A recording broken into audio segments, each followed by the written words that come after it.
Yan, sir, ito po yung request mo na i-testing natin yung jackhammer, shipping gun, tsaka rotary na Hilti na brand. Dali pa, ibaba ko lang yung camera para ipakita ko sa inyo. Testing natin. So, unahin natin yung TE50. TE70 pala, sorry. So, itong TE70, dalawang function siya. Shipping gun, tsaka hammer drill. So, testing natin. So, sir, kapit ko lang.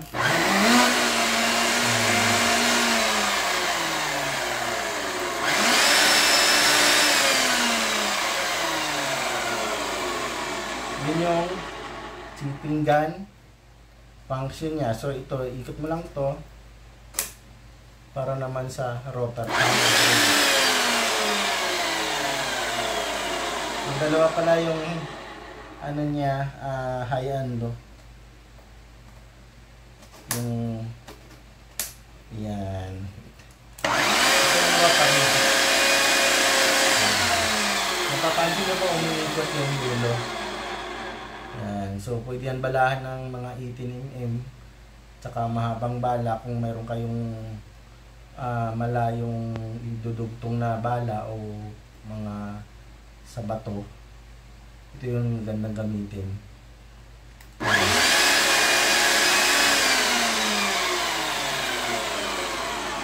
Ang model nito TE70. So, dalawang function siya. Ito po. So, next, ano tayo ng TE700. Ito naman TE700, chipping lang siya. Yan, single function lang siya. Pero magkano?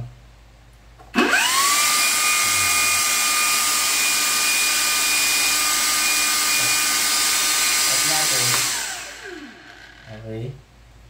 Ito natin, ito yung switch niya.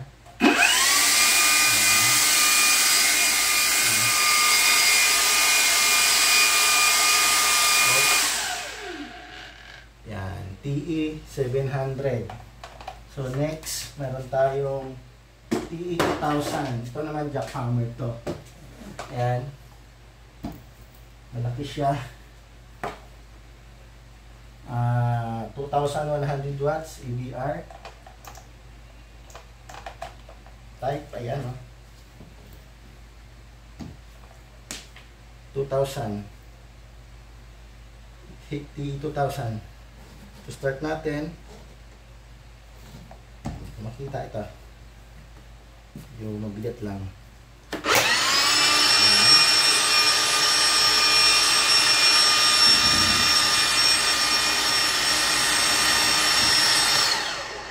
Off.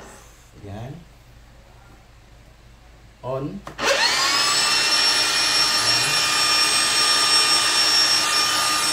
Off.